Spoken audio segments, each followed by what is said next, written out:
y están las proteínas, y está todo lo que se necesita para la síntesis de esas hormonas tiroideas. Entonces, la estructura de las células y de las glándulas es como lo vieron ustedes, las células, perdón, estos son la composición de un folículo, está hecha de folículos, estos que están aquí con este intenso lila, son folículos, ¿sí? Y esto que está señalado en ese color intenso es el coloide, que hace parte de la síntesis y del movimiento de las hormonas tiroideas. Entonces, ven, tiene un centro, es un coloide, y en la periferia están las células foliculares. Las células foliculares van a jugar un papel muy importante en la síntesis y el transporte de las hormonas tiroideas y de sus elementos para la síntesis, como el yodo, por ejemplo. Bueno, entonces esa es la estructura. Aquí estábamos viendo distintas glándulas, esta es de ratón, por ejemplo, y el coloide está teñido con hematocilina para darle ese realce. Y esta sí es humana, pero más o menos tienen la misma estructura. Muy bien, ¿cuál es la estructura química de las hormonas tiroideas? Entonces, si ustedes ven aquí, esta es la T4, son las hormonas tiroideas, la T4, y esta es la T3. Voy a mostrárselas aquí mucho mejor. Estas son las hormonas tiroideas activas, T4 o tiroxina con X, perdón, o tirosina con X porque con ese es el aminoácido, ¿sí? ¿Y por qué se llama T4? 1, 2, 3, 4 yodos tiene. Por eso se llama T4. Y la otra hormona activa es la T3. Realmente la hormona que es activa y la que llega a los tejidos y la que cumple con todas las funciones es la T3. ¿sí?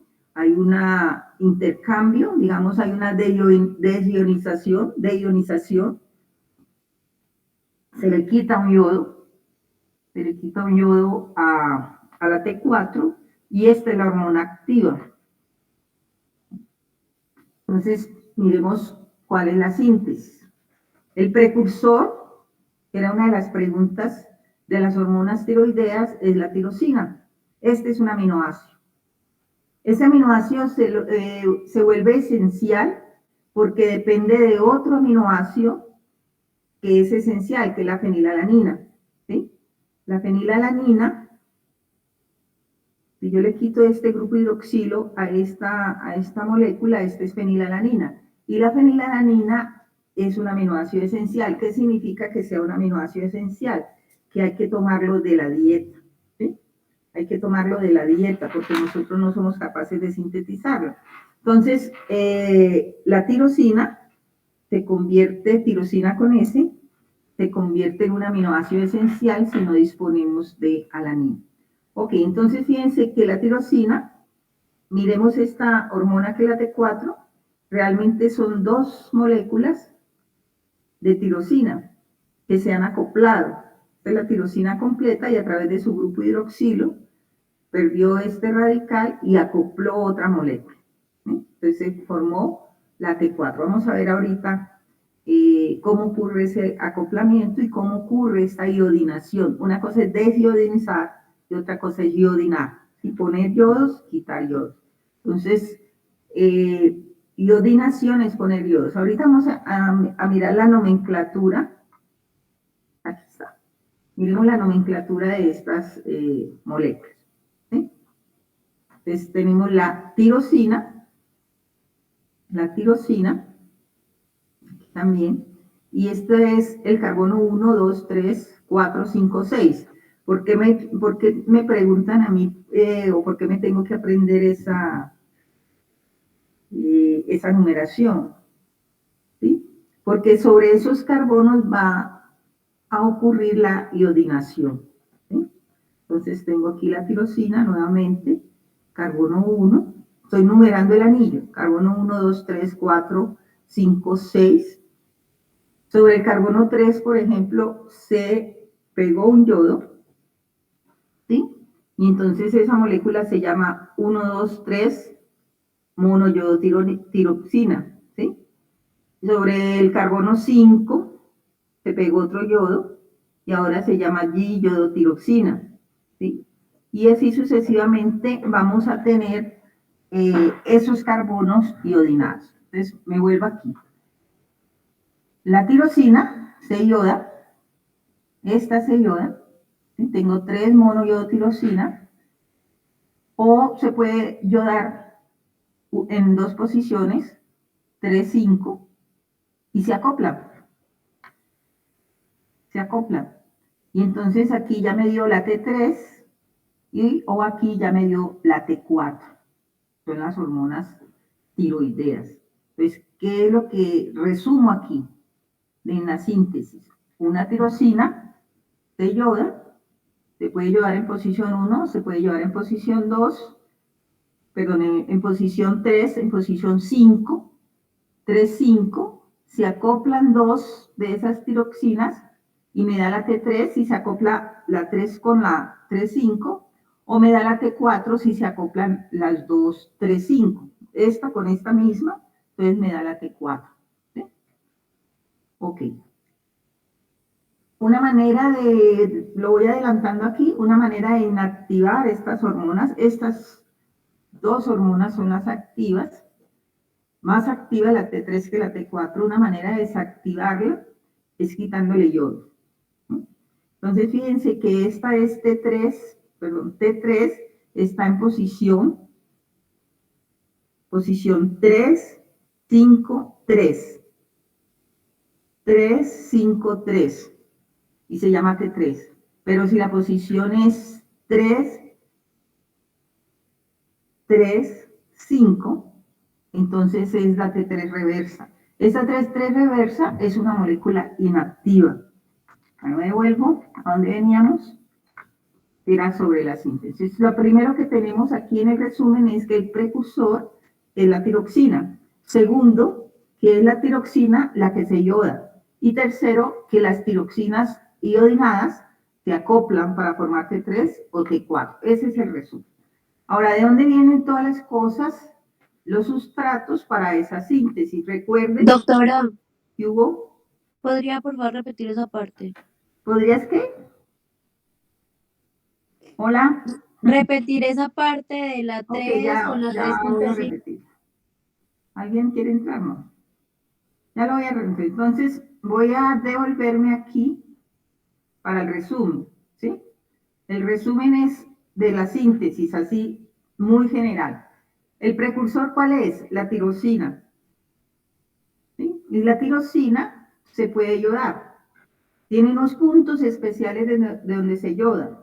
Los carbonos 3, los carbonos 5.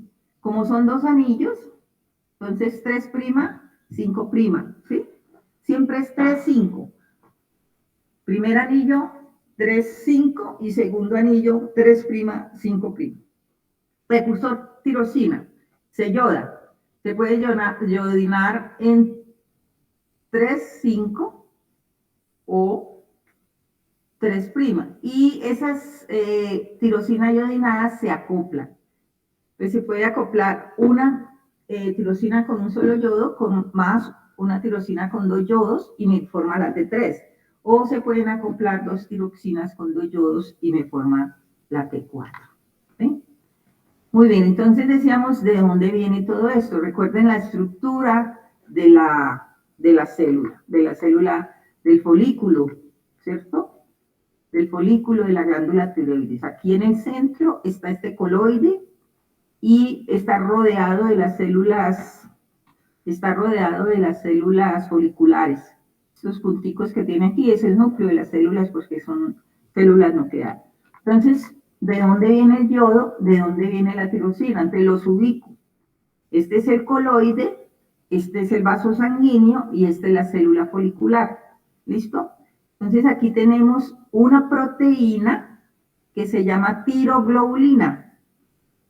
La tiroglobulina es una proteína que está hecha prácticamente de puras tirosinas, ¿sí? O sea, del precursor.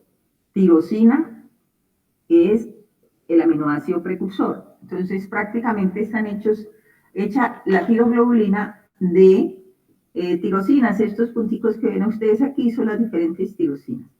Entonces, sobre la tiroglobulina va a ocurrir la iodinación.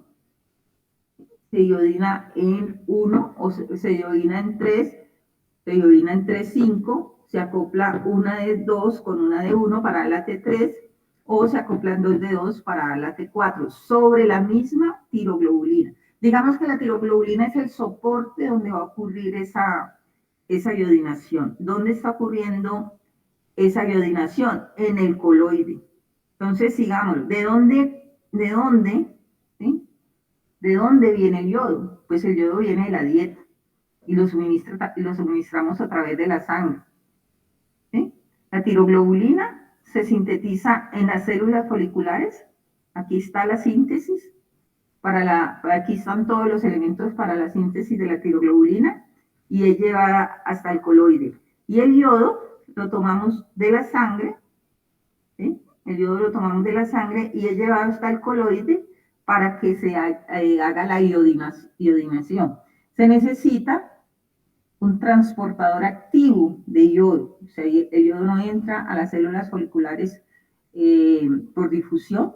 Se necesita un cotransporte, aquí lo están viendo, un cotransporte con sodio para que ese yodo entre a las células foliculares. Dentro de las células foliculares existe otra enzima que se llama la tiroide peroxidasa, que lo que hace es volver un radical ese yodo para que se pueda pegar a la tirosina con S. ¿Okay? Aquí de una vez les cuento sobre el control. ¿Quién hace que esto se sintetice o no se sintetice? Una hormona que se llama hormona estimulante del tiroides, que la produce la hipófisis. Y la hipófisis produce esta TSH y ella se pega al receptor en las células foliculares, hace que se sintetice la tiroglobulina y que ocurra la síntesis de hormonas tiroideas. En esta parte que están viendo aquí, esta es como la visión general, pero lo vamos a ver más en detalle. En esta parte que están viendo aquí es como la célula blanco, entonces me devuelvo, hay síntesis de la tiroglobulina entra al coloide, ahí entra el yodo por transporte activo con sodio, el yodo es vuelto un radical para que pueda pegarse a la tirosina. En el coloide se acoplan las diferentes moléculas de tirosina y se forma la T3 y la T4, que nuevamente son enviadas a la célula folicular para que de allí salga, ¿sí? Para que allí salgan, ya no con la tiroglobulina. Miren que la tiroglobulina se queda, lo que hay aquí es una peptidasa que rompe esas tirosinas, aquí ya se llama tiroxina con X, y las deja libres, ¿sí? Y las manda a sangre. En la sangre hay unos transportadores de esto, pero ya libres es que viajan a los tejidos. En los tejidos tenemos unos transportadores de los tejidos, o sea, el T3 y el T4 entran a los tejidos y son hormonas que actúan sobre el núcleo. Son hormonas que actúan sobre el núcleo para inducir la expresión de diferentes proteínas. Esta D1, D2, D3 se llaman deiodinasas. Entonces miren cómo el T4 en el tejido, por acción de la D1, deiodinasa 1, deiodinasa 2, se convierte en T3. Y es la T3 la que entra al núcleo, o sea, la activa, totalmente activa, es la T3. Muy bien. Repasando entonces, Doctora, ¿qué hubo?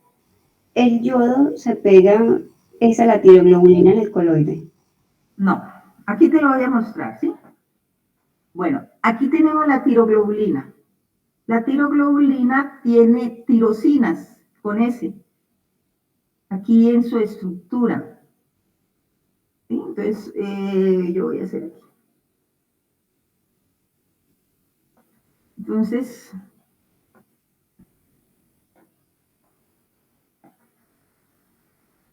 bueno, no pude, mira, no pude.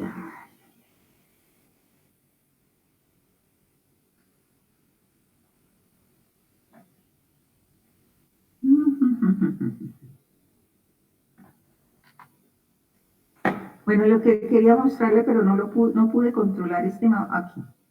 Digamos que esta es la tiroglobulina, ¿sí? La tiroglobulina es una proteína que es rica en tirosinas. Estos ganchitos que estoy haciendo aquí, estas líneas que estoy pintando aquí, son tirosinas, aminoácidos. ¿A dónde se va a pegar el yodo? Ese yodo, que es este yodo, ¿sí? Se va a pegar aquí, en posición 3 y en posición 5. Por ejemplo, entonces aquí yo tengo una tirosina que tiene diyodo, tiene 2 yodos, diyodotiroxina. Y por ejemplo, en esta tirosina tengo otro yodo, ¿sí? Entonces se acopla esta tirosina con esta otra tirosina y me da la T3. Pero si yo tuviera aquí, por ejemplo, esta tirosina que se ha iodinado 2 veces, ¿sí? Se ha iodinado 2 veces, y la acoplo con esta que también está iodinada 2 veces, lo que tengo es T4. Entonces, ¿dónde se pega el yodo? Según tu pregunta. El yodo se pega a las tirosinas con S, y me forman las tiroxinas, la T4 y la tiroxina con X. ¿Sí? Bueno, entonces la tiroglobulina, ¿qué es? La tiroglobulina es la proteína de soporte, ¿sí? La tiroglobulina es la proteína de soporte. Hacemos esto para poder señalar. Entonces la tiroglobulina es la proteína donde va a ocurrir en el coloide, no en la célula folicular, donde va a ocurrir esa síntesis. Entonces, esta es la tiroglobulina, por ejemplo, esta tirosina tiene un solo yodo, pero esta tirosina tiene 2 yodos. Entonces, si yo cojo estas, me va a formar T3, ¿sí? Me va a formar T3. Pero si yo cojo esta con esta, por Dios, me va a formar T4, se acopla, ¿listo? Y una vez ocurrido ese acople en el lumen, pues vuelven a la célula folicular y de ahí hay unas enzimas, unas proteasas que eliminan ese T3 y ese T4, lo dejan libre. Ustedes van a oír en su práctica clínica que hay T4 libre, ¿sí? Ahora vamos a ver qué es un T4 libre. Dejan libres estas 2 moléculas y ellas se van a sangre a buscar sus tejidos blancos, ¿sí? Entonces, de nuevo aquí, la tirosina, esta es la tirosina, se iodinó, entonces monoyodotiroxina, ¿sí? Más otra tirosina que está iodinada, también ahora me forma la diyodotirosina, ¿sí?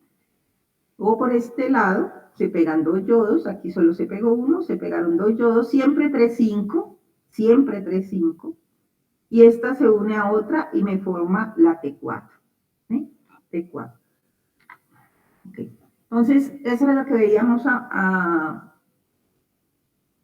cuando me adelanté a esta diapositiva. Esta es la tirosina, el aminoácido, yodada en 1, yodada en 2, 3,5, y ya como se acoplaron, ¿sí? Entonces se acopló este que tiene en 3,5, se acopló con esta que lo tiene en 3, entonces esta es 3,5, 3, esta es la T3, ¿sí? 3,5, 3', T3. Pero miren que esta tenía día 2, entonces 3,5, 3', 5', esta es la T4. ¿Hasta ahí alguna pregunta? Entonces, Doctora, entonces, ¿para qué se forma o cómo se forma entonces la tirosina reversa? Tiroxina okay. reversa. La tirosina reversa es una manera de inactivar la T3. Es una manera de inactivar, ya te voy a explicar cómo. Aquí, entonces, ojo con esto, esta es la tironina. No se confundan con la tiroxina, con X. La tiroxina son 2 moléculas, como esta que está aquí, 2 anillos, uno de tiroxina, otro de tirosina, ¿sí? Pero está yodada. Esta que no está yodada, que ocurre como producto del metabolismo de la desiodinación, se llama tironina. Entonces, esta es la T4, 3, 5, 3', 5. Esta es 3, 5, 3', y esta es la reversa. Fíjate que una manera de inactivar la T3 y de inactivar, ¿cierto?, la T4 es quitarle el yodo en la posición 5. Entonces esto se llama T3 reversa. Es una hormona inactiva. Ojo, la T4 es inactiva y la manera de activarla es quitarle el yodo en posición 5'. ¿Sí? Entonces me da la T3. Pero una manera de inactivar la T3 es intercambiando el yodo en 5 por el yodo en 5'. O de inactivar la T4 total, ¿cierto? Es quitarle el 5'. En la T3 hay un intercambio de posición y lo hacen unas enzimas especiales, se llaman deiodinasas, y ustedes vieron que tienen deiodinasa 1, deiodinasa 2, deiodinasa 3, deiodinasa 4. ¿El número de qué depende? El número depende del tejido donde es efectivo, ¿sí? Cada tejido tiene su propia deiodinasa. Bueno, entonces, tiroglobulina, la tiroides peroxidasa. La tiroides peroxidasa, ¿qué es lo que hace? Se los voy a mostrar aquí. Ustedes ven el yodo como radical. Entonces, la tiroides entra a través del simporte de sodio, y la tiroides peroxidasa lo que hace es volverlo yodo molecular, ¿sí? La peroxidasa. La otra enzima importante aquí, las deiodinasas. Entonces, de nuevo aquí me devuelvo.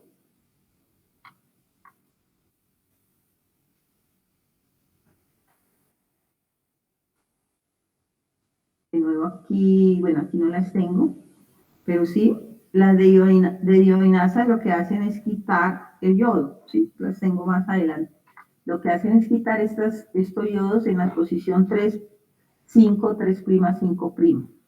Bueno, aquí les muestro mejor la tiroglobulina, ¿recuerdan? Y cada tiroglobulina, en una tiroglobulina hay muchas tiroxinas, mírenla aquí. ¿Sí? Entonces esas tiroxinas ahora se van a yodar. Por ejemplo, esta tiroxina se yodó 2 veces. Y esta tiroxina se yodó 2 veces. Entonces, si se acoplan estas dos, mírenlas aquí, se acoplaron, se forma la T4. Yo creo que esta gráfica es mucho mejor que mi propio dibujo y les puedo explicar cómo es el acople. ¿Sí? Esta es la hormona, perdón. Doctora, ¿Preguntaron algo? sí, señora. ¿La tiroides peroxidasa vuelven el yodo molecular o radical? Qué pena. No, el yodo, el radical, que es este, aquí lo tengo. Tal vez lo estaba diciendo al revés. Este es el radical, se vuelve yodo molecular para poder acoplarse, ¿sí? Para poder acoplarse a la tirosina. Bueno, las deiodinasas, como dijimos, entonces, esa es la enzima tiroides peroxidasa. Las deiodinasas, entonces, son las que van a quitar el yodo, ¿sí? Las que van a quitar el yodo. Bueno, aquí en este dibujo, para finalmente repasar nuevamente, folículo, células foliculares y sangre. ¿Sí? Folículo, células foliculares y sangre. Entonces, la tiroglobulina, ¿dónde sintetiza la tiroglobulina? En las células foliculares.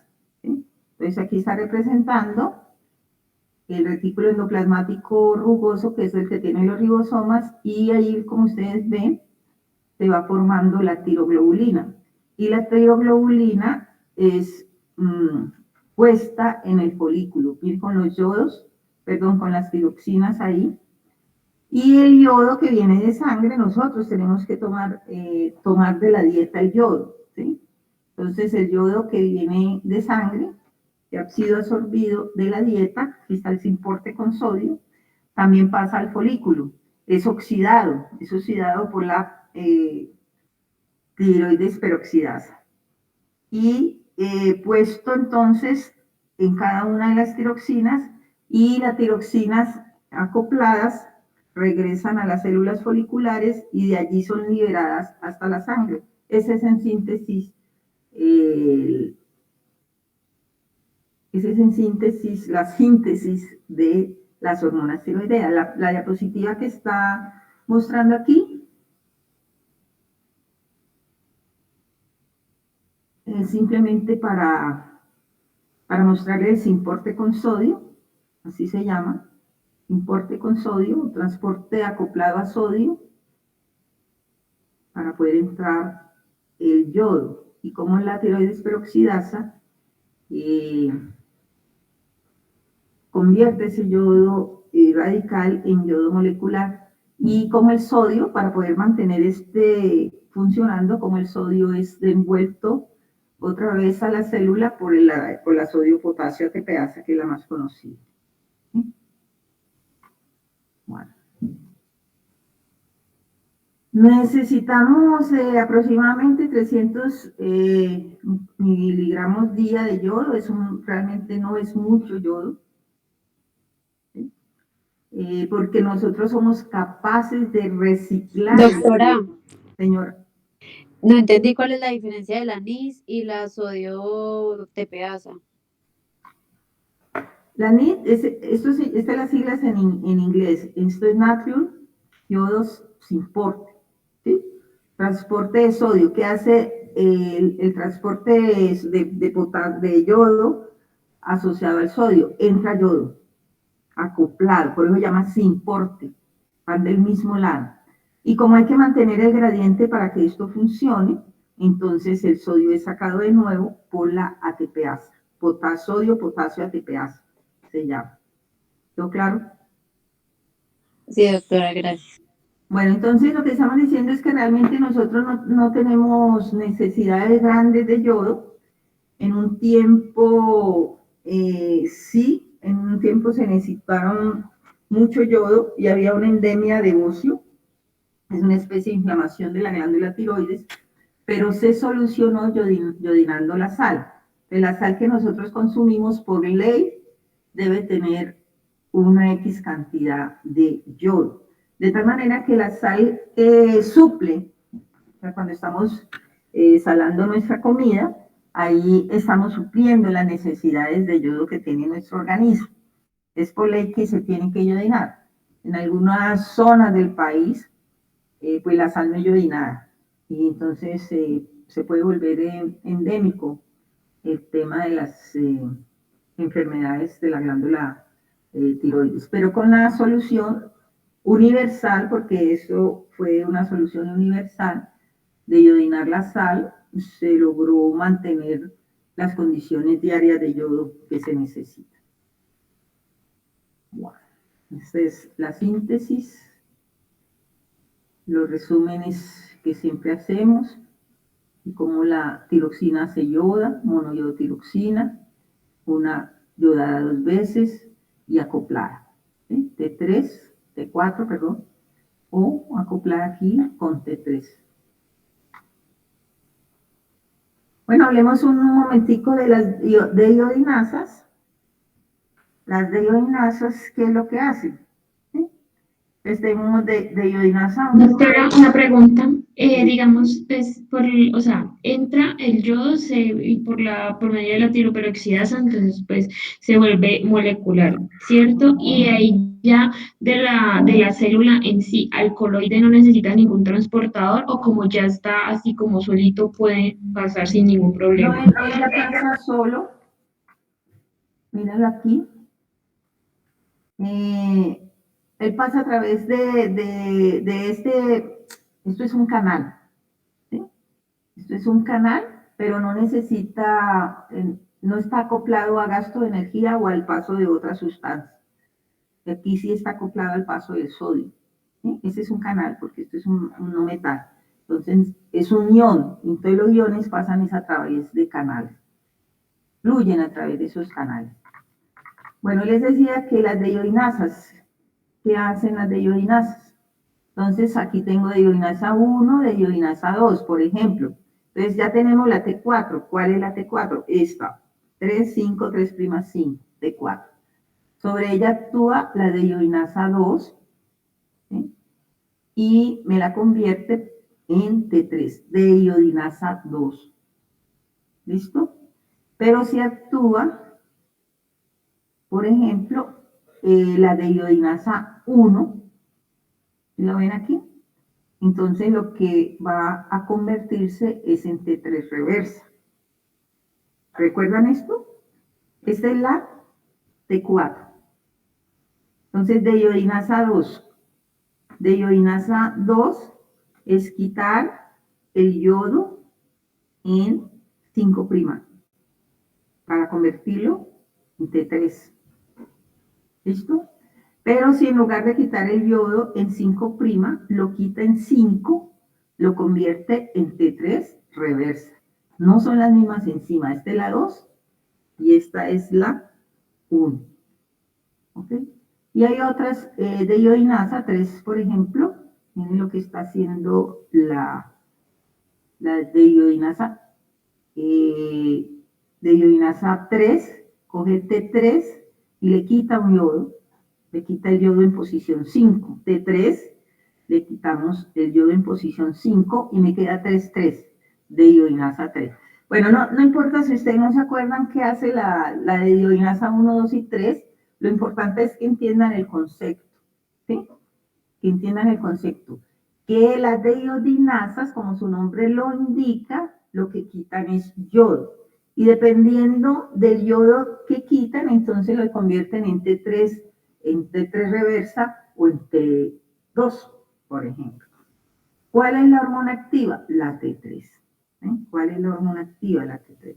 Entonces aquí estamos de nuevo en el folículo, en la célula folicular, y mostrando lo que ya habíamos mostrado, la tiroglobulina llena de T3 y T4 que entra a la célula folicular, y las de iodinasas, aquí están, la liberan, ¿cierto? De la tiroglobulina, la dejan como T3 y la mandan a sangre, o la dejan como T4 y la mandan a sangre, y ya en sangre van a los tejidos que tienen que ir, y allá la T4 se convierte en T3, o la T4 se convierte en T3 reversa, se inactiva, o la T3 se convierte en T2.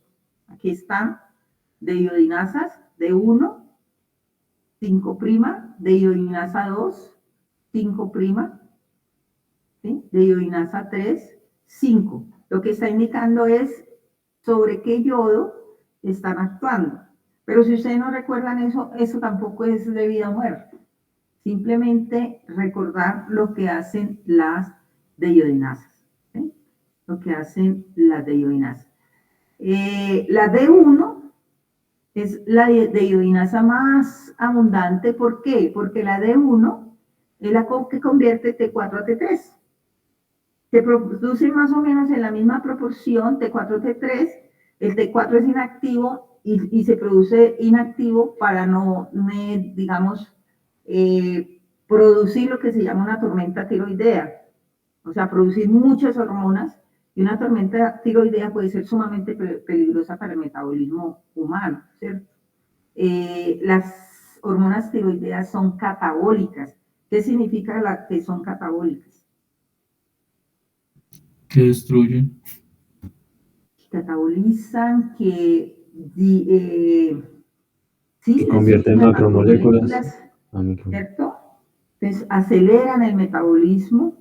Por ejemplo, queman glucosa, queman grasas, por eso son catabólicas. Y la localización de esas de iodinasas también depende, ¿sí?, del tejido a donde llegan. Entonces, plasma, hígado, corazón, músculo, por ejemplo, acá las D2, que convierte el T3 a T3 reversa, está en estos tejidos y así sucesivamente.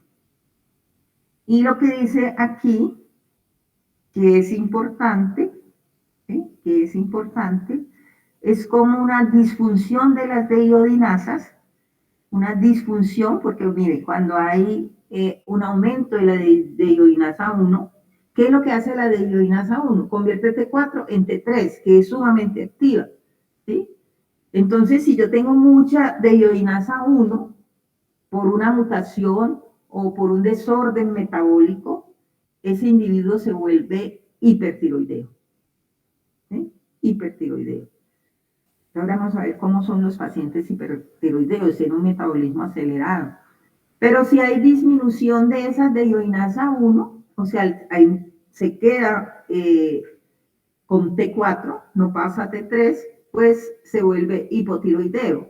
¿Por qué? Recuerden que la T3 es la activa y que si yo solo tengo T4, pues no estoy realmente haciendo nada. Entonces, el aumento de la D1 produce hipertiroidismo y la disminución de la D1 produce hipotiroidismo.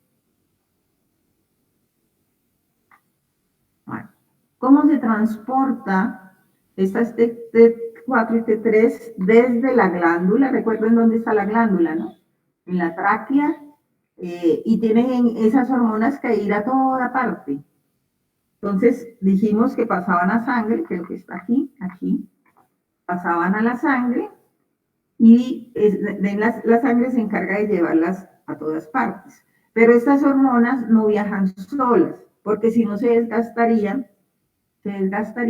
en el camino. Entonces ellas se pegan a unos transportadores, unas proteínas transportadoras.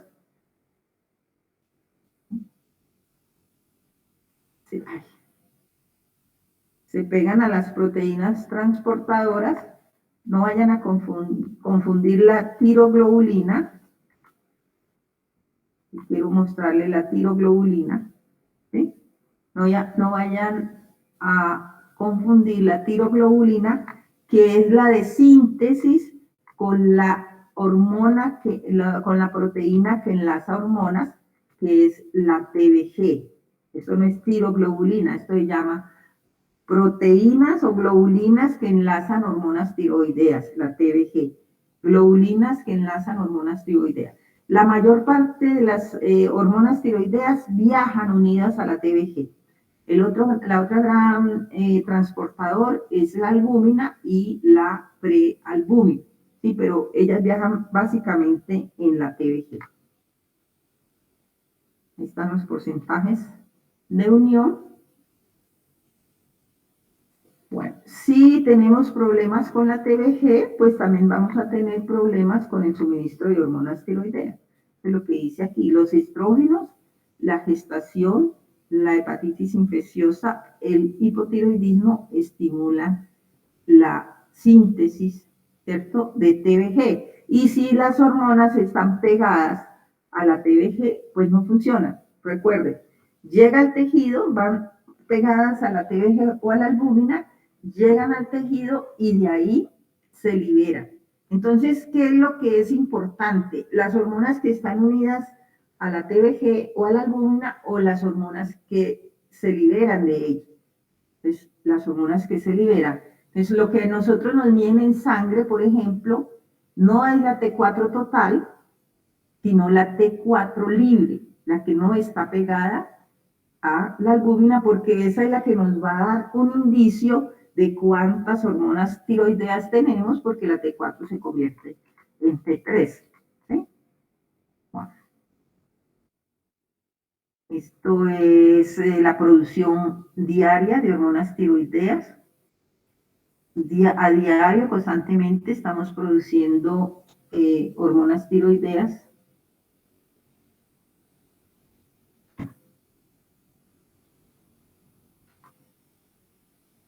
Y estas son las enfermedades que se relacionan con las hormonas tiroideas. Ya lo habíamos mencionado, el hipotiroidismo y el hipertiroidismo. Hay otras enfermedades, como enfermedad de Graves, etcétera, etcétera, la enfermedad de Hashimoto, pero básicamente se refieren, cualquiera que sea, a la cantidad de hormonas tiroideas que tenemos, ¿sí?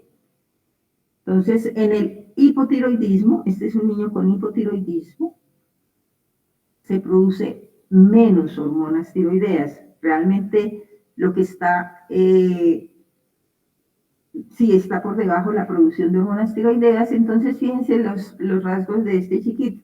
Esta es una enfermedad metabólica. ¿Sí? Esta es una enfermedad metabólica, es una enfermedad muy común.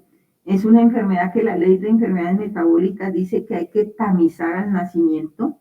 Es obligatorio tamizar al nacimiento, porque si usted le tamiza a este chico al nacer y se da cuenta que es hipotiroideo, le instaura o le da hormonas tiroideas y lo recupera.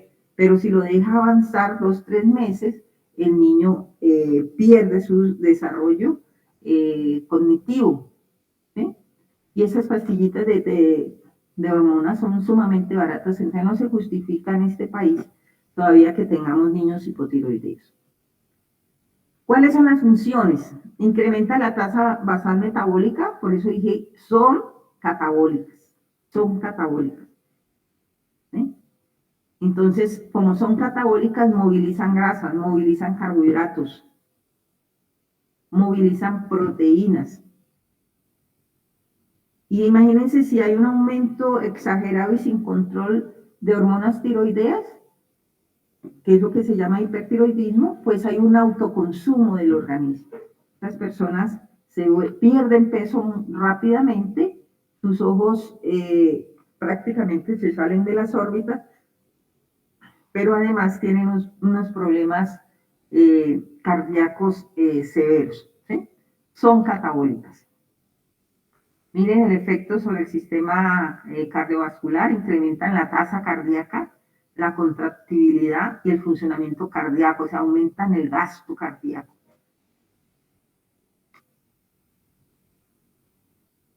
Sobre los lípidos, sobre el sistema nervioso central, etcétera, etcétera. Bueno, estas hormonas tienen receptores, sí, yo les dije, estas hormonas actúan sobre el núcleo, entran al núcleo, y es en el núcleo donde están los receptores, que estas hormonas lo que hacen es inducir la síntesis de otras proteínas, por eso son catabólicas. Entonces, por ejemplo, si movilizan grasas, recuerdan ustedes beta-oxidación, pues tendrán esas hormonas entrar al núcleo e inducir la síntesis de las hormonas de las enzimas de beta-oxidación. Si movilizan carbohidratos, entran al núcleo e inducen la síntesis de las enzimas que movilizan carbohidratos. Muy bien, entonces aquí la tenemos. ¿Cómo se controla esto? Recuerden que la hipófisis produce la hormona estimulante del tiroides, la TSH, que actúa sobre la tiroides para que esa tiroides produzca T3 y T4. Dependiendo, esas hormonas van a los diferentes tejidos, ¿sí? Y en los diferentes tejidos, en el núcleo de las células de esos tejidos, entonces están los receptores que van a recoger esas hormonas a inducir la síntesis de otras proteínas. Entonces, nomás para mostrarles los receptores y para mostrarles el feedback, ¿sí? El control de esto. Entonces, en el hipotálamo está la hormona liberadora de tirotropina, hormona liberadora de tirotropina, el TRH, que actúa sobre la hipófisis para que produzca la TSH, y la TSH actúa sobre el tiroides para que produzca T4 y T3. T4 y T3 se van a los tejidos y cumplen su acción. Y en los tejidos se produce una señal que va hacia la hipófisis, y que va hacia el hipotálamo para frenar eso. Entonces se llama retroalimentación negativa. ¿Sí? En hormonas tiroides, producción, hipotálamo, la TRH, la TSH, sobre la tiroides se produce T3 y T4, y las mismas hormonas pueden actuar como control de su síntesis. Esto es un poco de la historia de cómo se fue descubriendo las hormonas tiroideas. Vamos del 2020 de 1920 a 2010, y cómo nos van contando lo que se ha ido descubriendo. ¿Hasta ahí tienen preguntas, chicos? Doctora, yo tenía una pregunta, pues, pero era de unas partes de la síntesis. Cuando la tiroglobulinas se sintetizó y se hace la endocitosis para que se liberen las hormonas tiroideas hacia el plasma, ¿esa tiroglobulina pues, sufre proteólisis o esa tiroglobulina se recicla? Esa tiroglobulina tiene los dos aquí. Esa tiroglobulina eh, tiene los dos procesos, ¿sí? Y ves que, por ejemplo, aquí se sintetizó y se liberó, y aquí exocitosis, liberar hacia al folículo, pero por el fenómeno de endocitosis se recupera. Aquí se libera el yodo, ¿sí? Perdón, las hormonas T3, T4, y la proteína, si aún sirve, se puede volver a reciclar, ¿sí? O si no, sus aminoácidos son reciclados para otra vez hacer la síntesis. Bueno, Listo, doctora, muchas gracias. ¿sí? No, que muchas gracias, doctora. Ok. Y estas son las diferentes enfermedades: coitero, tiroiditis, hipertiroidismo, hipotiroidismo, que realmente las diferencias están en qué las produce, pero que finalmente son lo mismo. O sea, o hay mucha o hay poca hormona tiroidea. Entonces, por ejemplo, la tiroiditis es una inflamación del tiroides por alguna enfermedad viral autoinmune, se ataca la propia tiroides, y si atacamos nuestra propia tiroides, pues no producimos las hormonas, ¿sí? Pero al final cualquiera de las enfermedades, aquí tienen más. En unas, por ejemplo, la enfermedad de Greve, lo que se estimula el tiroides y se produce mucha hormona. Y en esta otra, ¿sí? En estas otras, entonces se produce menos porque se daña la tiroides. Hablaba, por ejemplo, de la tormenta tiroidea. Una tormenta tiroidea es cuando la glándula se descontrola. ¿Por qué se descontrola? Todavía no se sabe, ¿sí? ¿Por qué se descontrola? Y se produce T3, T4, por supuesto, que lleva a la producción de T3 en grandes cantidades. Realmente son enfermedades que atacan la glándula como tal. No se conocen enfermedades, digamos, donde la glándula funcione y haya un déficit de yodo. Pues sí, el bocio fue inicialmente el déficit de yodo, pero se atacaba era la glándula. Bueno, y las preguntas otra vez. ¿Cuál es la estructura de la glándula tiroides? ¿Cuál es la estructura de las células de la glándula tiroides? ¿Cuáles son las hormonas tiroideas? ¿Alguien me puede decir cuáles son las hormonas tiroideas? Las tiroxinas T3 y T4. T3 y T4. ¿Qué aminoácido es el precursor? La Tirosina. La tirosina, ¿sí? ¿Cuáles son los elementos principales en la síntesis, a ver, de la hormona tiroidea? ¿Qué necesitamos? Yodo, Yodo. tiroglobulina, Tiroglobulina. tirosina, La tiroglobulina que tiene las tirosinas. ¿Y qué otra cosa necesitamos? los transportadores de yodo, sodio, el NIS, Eso. ATPasa, sodio, potasio, Ujú. el TPO, que es la que yodiza, pues la que Perfecto. La fenilalanina. La fenilalanina porque es el aminoácido precursor de la tirosina. Entonces sí, la necesitamos también. ¿Cómo inactivamos las hormonas tiroideas? quitándole un yodo, pues quitándole el yodo. ¿Cómo se inactiva? No les escucho. Con la yodo, la que quita el yodo. Quitándole yodo, ¿sí? ¿Y las enzimas que hacen eso, cómo se llaman?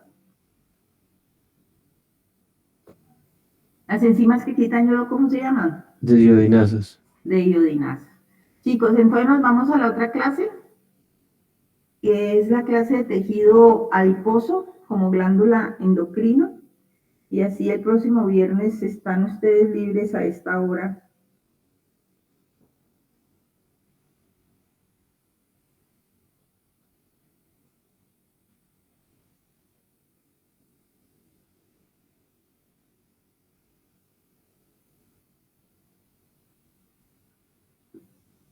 Permítame un segundito.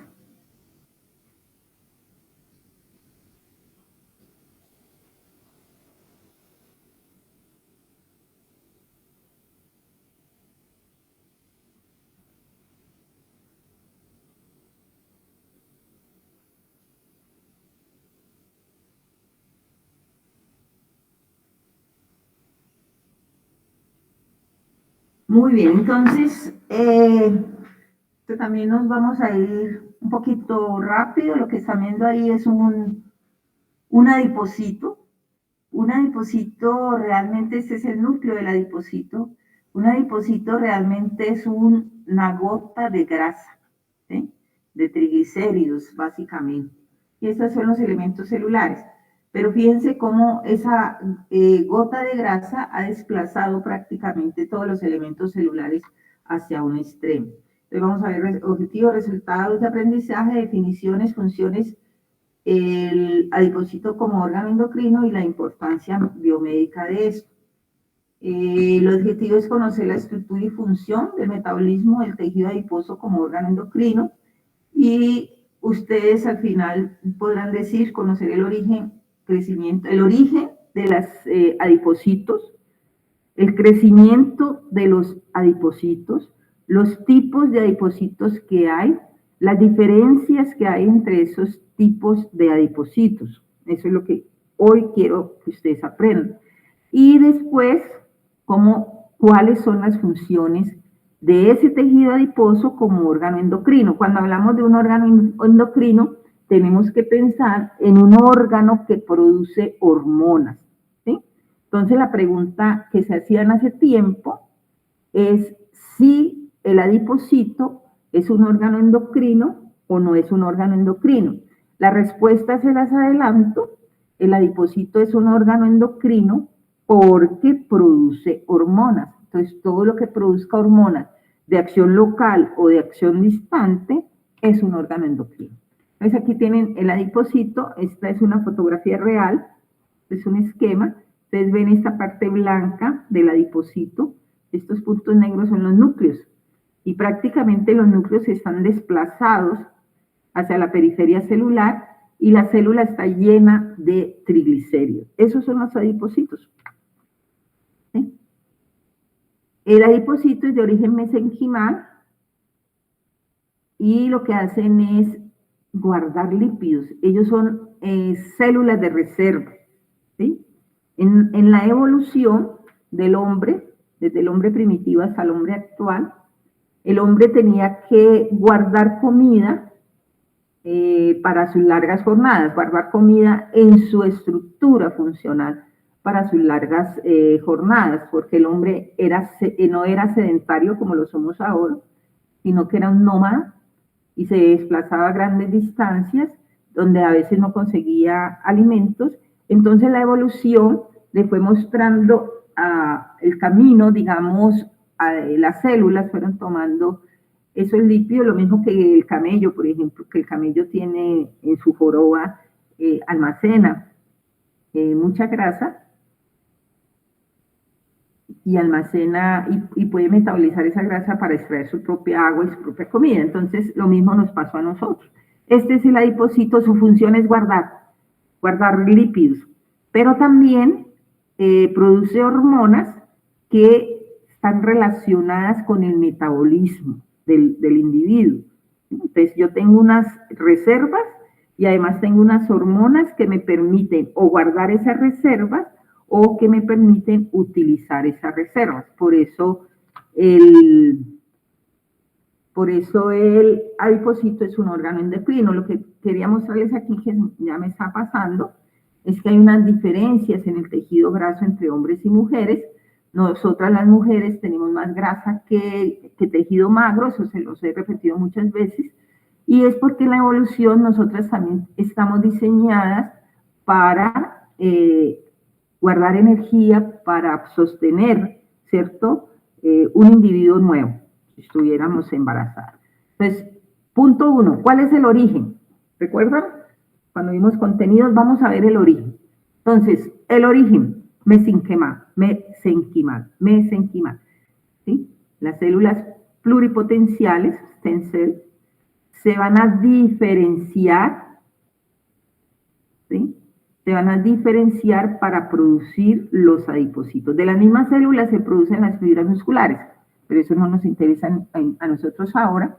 Lo que nos interesa es que se producen los adipocitos y dependiendo del camino y del estímulo, de la edad del individuo, entonces podemos producir adipocitos, tejido adiposo blanco, ¿sí? White, por eso es white. Tejido adiposo blanco o tejido adiposo marrón, brown, ¿sí? Dependiendo del estímulo, dependiendo del tejido, dependiendo de la edad del individuo, se va a producir ese tejido. Entonces aquí ya estamos resolviendo el otro punto, ¿cuántos tipos de adipocitos hay?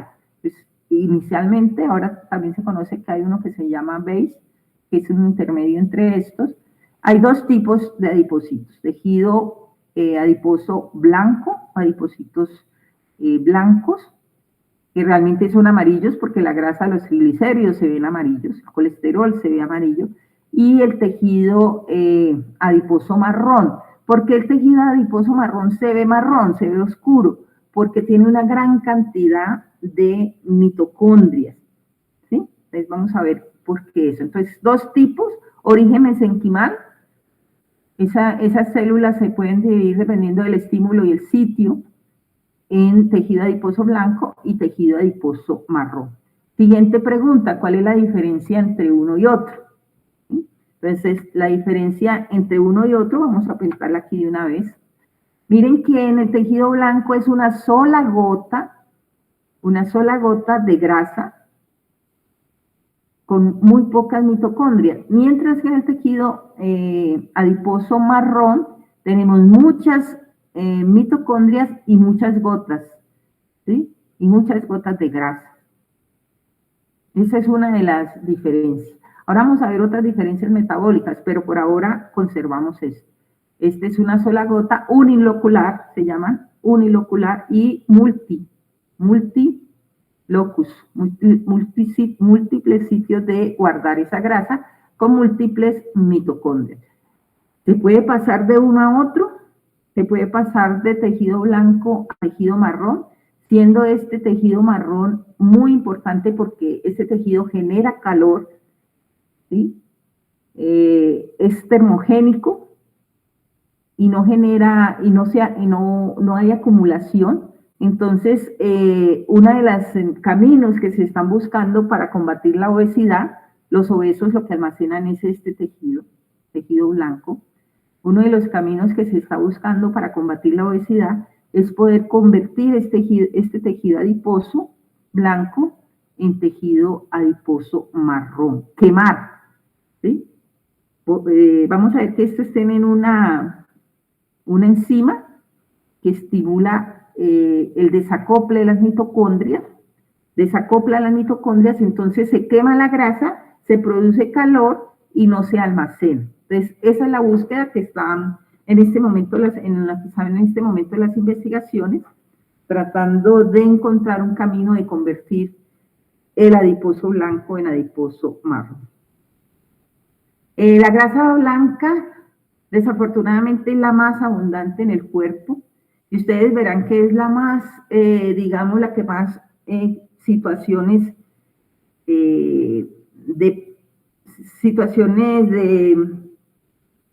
causa más condiciones malas para el organismo, ¿sí? Y la grasa parda es menos abundante, es muy importante en las primeras etapas de la vida, en los primeros días de vida, porque el feto, de cualquier tipo de organismo, el feto viene de estar en un medio cómodo, atemperado, temperaturas, por ejemplo, si es un feto humano, viene de estar en una temperatura de 37 grados a unas temperaturas ambientes muy diferentes. Incluso, por ejemplo, si nacen en una sala de parto, el choque de temperatura allí es fuerte, ¿sí? Entonces, esos chiquitos que no son capaces de generar calor por sí mismos, por movimientos como lo hacemos nosotros, entonces tienen mucho tejido marrón en la espalda, en los hombros, y ese tejido marrón se quema y le produce el calor necesario para mantenerlos calenticos, ¿sí? Les decíamos, ese tejido es muy grande, ¿sí? Muy activo desde el punto de vista metabólico. Ustedes van a ver ahorita unas diapositivas que les voy a mostrar. muy activo, es una sola gota de grasa, ¿sí? Y comprende casi que el 10 al 20% de nuestro peso corporal. En las mujeres, como les dije, un poco más. Este es más pequeño las células adipositas y más pequeña la extensión y es multilocular. Esta otra vez, los tipos, ¿cierto? El blanco y el tejido adiposo marrón. Miren el blanco, una sola gota de grasa, y miren el marrón, múltiples goticas de grasa y múltiples mitocondrias, ¿sí? ¿Cuáles son entonces las diferencias? La ubicación, casi que el tejido adiposo blanco se ubica en las vísceras y en el abdomen, tejido adiposo abdominal, sumamente influyente en enfermedad cardiovascular. O sea, el tener barriga es un alto riesgo para sufrir una enfermedad cardiovascular. Y el tejido marrón se ubica en ciertos sitios para simplemente generar calor, ¿sí? Calor, pero este es el más abundante. Aquí están las diferencias. Unilocular, de nuevo, muchas mitocondrias y multilocular. El tejido unilocular, o sea, el blanco, tiene una alta vascularización, tiene alta, pero el marrón tiene mucho más alta. ¿Por qué? ¿Recuerdan que está lleno de mitocondrias? Pues las mitocondrias necesitan oxígeno. Para quemar estas grasas que hay aquí, se necesita oxígeno, beta-oxidación, ¿sí? Y para tener bastante oxígeno, pues se necesita que esté muy irrigado, porque es la sangre la que lleva el oxígeno a los tejidos. La mayor parte de esos lípidos son triglicéridos, por eso se ven amarillos, ¿sí? Triglicéridos con carotenos, por eso se ven amarillos, mientras que aquí estos lípidos tienen otras coloraciones que le dan los citocromos y que le dan las mitocondrias, por eso se ve oscuro. Localización en axila, tejido adiposo subdérmico, ¿cierto? En los glúteos, en los músculos, en las glándulas mamarias, y esto básicamente está en el cuello y en la espalda. Su función es termogénica, su función es producir unas hormonas que nos van a ayudar a metabolizar esas grasas, ¿sí?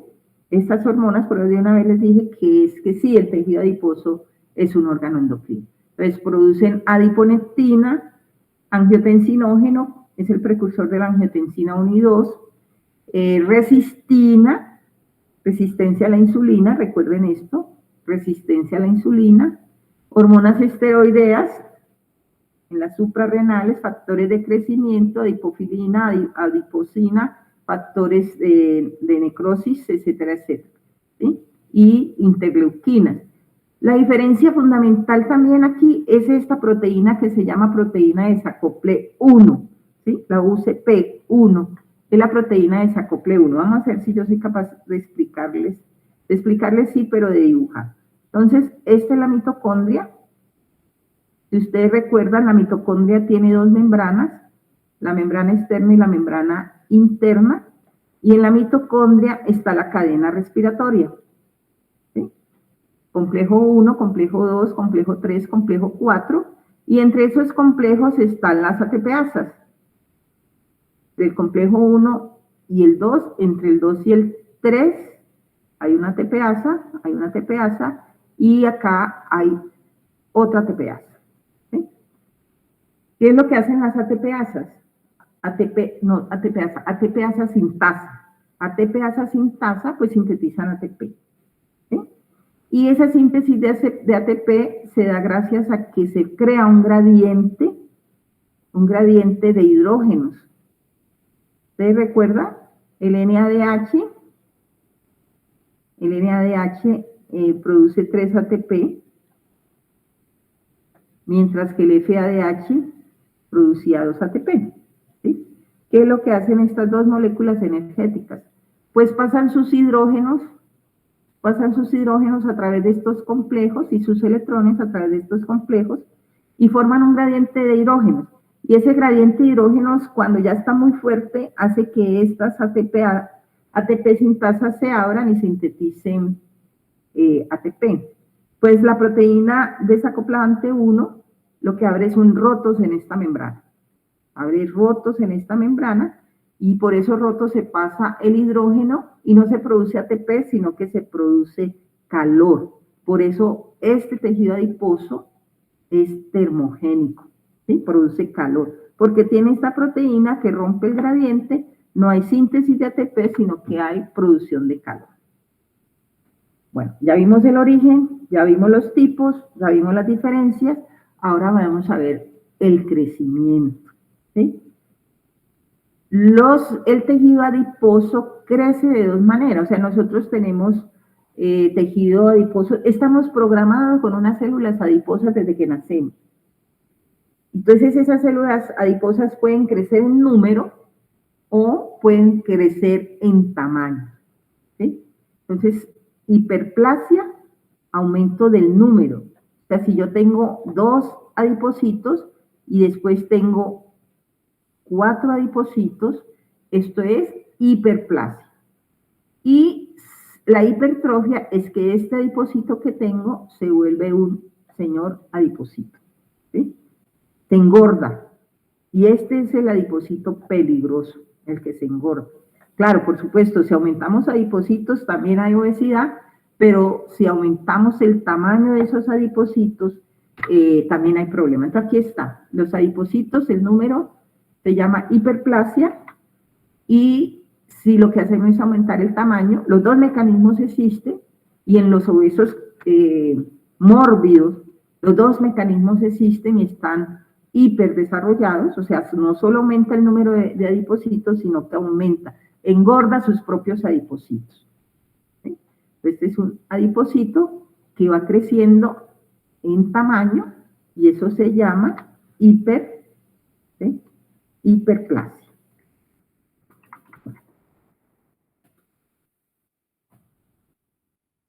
Y lo peor de todo, de los adipocitos, compañeros, y por eso es que a veces perdemos la lucha contra la obesidad, es que los benditos tienen memoria, ¿sí? Y por eso uno hace ejercicio y se descuida 3 días del ejercicio y termina otra vez obeso. Entonces, fíjense, ese es los adipocitos de un individuo que nunca ha sido obeso. Miren la organización de sus adipocitos. Estos son los adipocitos de un obeso. Aquí no solo hay crecimiento en número, sino que hay crecimiento en tamaño. Hay hiperplasia, hipertrofia. Y miren, ese mismo individuo, cuando baja de peso, cómo sus adipocitos quedan desorganizados totalmente, ¿sí? Bueno, primero ya los aumentó en número, y eso no van a desaparecer. Pueda que se vuelvan más flaquitos, pero no van a desaparecer. Este individuo, una vez deje de mantener la dieta o el ejercicio o lo que haya hecho para bajar de peso, sus adipocitos vuelven y engordan. Es que ellos creen, recuerden que estos adipocitos evolutivamente se crearon para reserva, ¿sí? Para reserva. Entonces, aquí lo que hicimos fue pasar de hambre, aquí de comida a hambre, y entonces ellos guardan en su memoria esa idea de pasar hambre, ¿cierto? Y cuando nos descuidamos, volvemos y lo engordamos, porque ellos guardan eso. Ese es un ejemplo de cómo los adipocitos tienen sus memoria. Entonces, una madre obesa, es un experimento hecho con ratones, una madre obesa, pues transmite, no solo por la herencia de sus genes y todas esas cosas, sino por su dieta, eso se llama epigenética, transmite a su bebé esos adipocitos que ya están acostumbrados a estar gordos, ¿sí? Y entonces ese bebé siempre va a tener la tendencia a ser obeso. Hijos de madres obesas serán obesos, porque sus adipocitos aprendieron a guardar comida, no la utilizaron, ¿sí? Entonces fíjense cómo este ratón bebé ahora va a tener tus adipocitos con hipertrofia. ¿Sí? Muy bien, esto es simplemente para indicarles, es una gota de grasa, ¿cierto? Cómo en ese adipocito hay una serie de elementos que se producen para metabolizar y cuáles hormonas y cuáles enzimas están implicadas en el metabolismo y en la memoria de esos adipocitos. Es el mismo experimento, pero con una ratica, lo vamos a ver más adelante, unas raticas que han sido sometidas a una dieta grasa, ¿sí? Como esas ratas se vuelven obesas y como sus adipocitos ya después no pueden cambiar, ¿sí? Bueno, aquí tengo el adipocito en las dos formas de crecimiento en número, hiperplasia, y crecimiento en tamaño, hipertrofia. Fíjense que cuando se tienen uno u otro, mire, estos son los vasos sanguíneos, cómo se desorganiza el tejido celular, cómo se crean otras conexiones, ¿cierto? Y cómo hay un desorden con otras moléculas y esos adipocitos empiezan a liberar sustancias, ¿sí? Empiezan a liberar sustancias como la adiponectina o la resistina, etcétera, y esos adipocitos se vuelven insensibles a la insulina. Y ahí es cuando el paciente obeso se hace resistencia a la insulina. Esa resistina que se produce en estos adipocitos hiperplásicos o hipertróficos, fíjense cómo la hipertrofia es peor, este es un daño celular muy, muy grave comparado con este. Miren cómo engordar nuestros adipocitos es sumamente complicado, se aumentan una serie de factores, como el factor, por ejemplo, proinflamatorio, y el obeso lo que tiene es un sistema inflamatorio. El obeso tiene, pues además de su obesidad, hay un proceso de inflamación, ¿sí? Bueno, y como esas hormonas que se liberan allí producen resistencia a la insulina. Esa parte negra ya es tejido necrótico, ¿sí? Okay. ¿Qué más puede afectar el crecimiento de los adipocitos? Pues ya lo vimos acá, me lo salté. Bueno, la dieta, definitivamente yo enseño a mis adipocitos a comer y a veces hay que cuidar eso con las mamás porque creen que un niño gordito al nacer es un niño muy saludable. No, es un niño que va a tener muchos problemas porque difícilmente va a lograr que sus adipocitos olviden que tuvo exceso de comida. Cuando hablamos de malnutrición, por ejemplo, esta es un ratón malnutrido, pero que es obeso, ¿sí? Malnutrido porque se ha alimentado solo de carbohidratos. Entonces lograron ponerlo obeso. Entonces, cuando las mamás dicen, ay, que mi hijo nació gordito, vean tan lindo que está el gordito, realmente le están haciendo un daño muy serio a estos efectos de las catecolaminas sobre el crecimiento.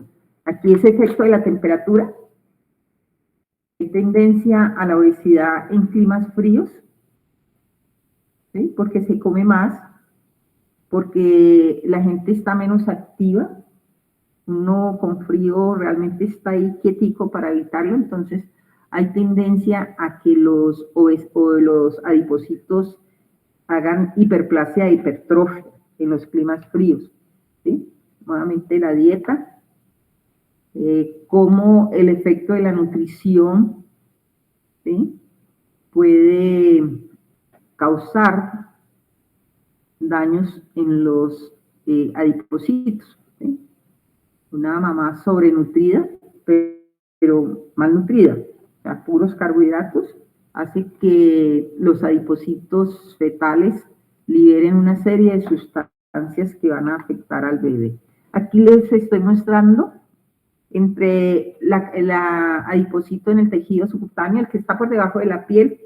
Supuestamente todos tenemos algo de grasa debajo de la piel para protegerlo del calor, para proteger órganos del calor, para protegerlo de ti, y el visceral, que también rodea las vísceras para su protección. ¿Qué ocurre? ¿Sí? ¿Qué ocurre entre estos dos tejidos? El subcutáneo, estamos hablando de tejido blanco, ¿no? Estamos hablando de tejido blanco. ¿Qué ocurre entre estos dos tejidos y los diferentes tipos de obesidad? ¿Sí? Este es un hombre delgado, normal. ¿Sí? Este es, digamos, en un obeso medio, y este es un obeso franco, ¿sí? Un obeso diabético. Entonces, nosotros tenemos diferentes tipos de tamaño de adipocitos. Adipocitos de menos de 50 micrómetros, adipocito entre 50 y 69. No tenemos que aprendernos estos números, solo entender que hay diferentes tamaños de adipocitos y cómo ese tamaño de adipocitos cambia, ¿sí? Entonces, fíjense que este es el hombre delgado, y sus adipocitos, el gran promedio de sus adipocitos está entre menos de 50 y 69. Pero en el hombre obeso, ¿sí?, el gran tamaño de sus adipocitos está de este lado. O sea, son grandes sus adipocitos. Y ese es tejido subcutáneo, pero fíjense cómo el tejido visceral, esos adipocitos en el tejido visceral son mucho más grandes en el hombre obeso. En el hombre obeso, esos adipocitos, su promedio de adipocitos es de mayor de 90 micras, o sea, son gordos, ¿sí? Son grandes. Y esos adipocitos grandes tienen este problema. Entonces, causan inflamación y causan liberación de hormonas, entre ellas la resistina. Hay necrosis de algunas de esos adipocitos, y la resistina hace que los tejidos se vuelvan resistentes a la insulina. Muy bien, funciones, ya vimos el origen, ya vimos los tipos, las diferencias, cómo crecen, cómo esos adipocitos tienen memoria, y ahora vamos a ver las funciones. Ya la hemos mencionado, son reserva para los momentos en que no tenemos alimentación. Son protección de los tejidos, amortiguadores, regulan el metabolismo energético. Si son reservas, entonces yo puedo sacarlos para los momentos de crisis o almacenarlos para cuando hay bastante, ¿cierto? Regulan el apetito por las hormonas, ahorita les vamos a decir, por las hormonas que libera, leptina, por ejemplo, y lo que hacen es secretar de manera paracrina, o sea, allí, justo donde están, o de manera endocrina, en sitios más lejanos, de hormonas, además de la termogénesis que tiene el tejido marrón. Ya les había explicado cómo el tejido marrón es capaz de generar calor, porque hay un desacople de la cadena respiratoria por esta proteína que se llama proteína desacoplante, ¿sí? Entonces, como en la mitocondria, la proteína desacoplante, que es esta, rompe el gradiente de hidrógenos y ya no se produce ATP, sino que se produce calor. Bueno, entonces finalmente sí, eso no es, sí, ya les dije que sí. ¿Y por qué sí? Porque produce hormonas como las adipocitoquinas, adiposinas, adiponectina, que regulan mucho del metabolismo celular. Se ha demostrado que produce el factor de necrosis alfa, las interleuquinas 6, ¿cierto? Y una serie de hormonas, entre ellas la resistina, que tienen efectos sobre otros tejidos y que hacen que ese tejido adiposo se convierta como en una glándula endocrina. Ese tejido regula la energía, actúa sobre el sistema vascular, actúa sobre el sistema inmune, Dijimos, regula la homeostasis energética, pero también el metabolismo de las proteínas, ¿sí? Y hay una serie de acciones que lo declaran como un tejido endocrino, ¿sí? Entonces, por ejemplo, las adiposinas estimulan enzimas, factores de crecimiento, hormonas, ¿sí? Actúan sobre la secreción de la insulina, sobre la acción de la insulina, la vuelven resistente a la insulina, sobre el metabolismo de la glucosa, porque si estoy modulando la insulina, también estoy modulando el metabolismo de la glucosa y el metabolismo lipídico. De nuevo, aquí todas las cosas que produce el tejido adiposo. ¿Sí? Muy bien. Y de aquí en adelante lo que les muestro es cada una de las hormonas que produce el tejido adiposo. Entonces, la leptina, por ejemplo, regula el apetito. ¿Sí? Entonces, nosotros tenemos un centro que regula el apetito en el hipotálamo y hay unas hormonas que actúan sobre ese centro del apetito y unas van a ser estimuladoras y otras van a ser saciadoras. ¿Sí?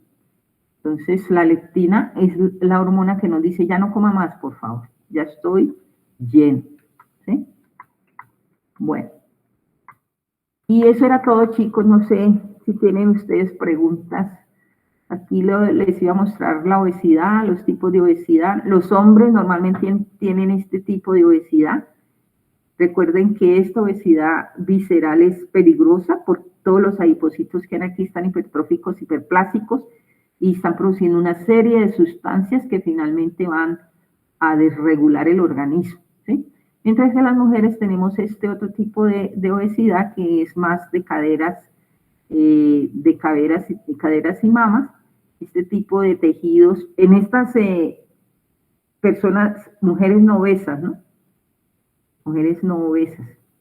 Entonces, este tejido es menos dañino que este tejido visceral.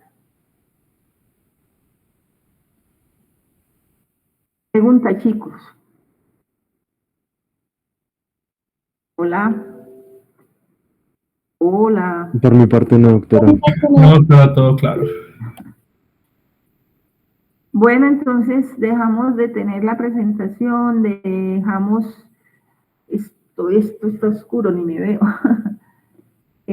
Bueno, chicos, muchas gracias. Nos vemos en otro sistema, no sé en cuál.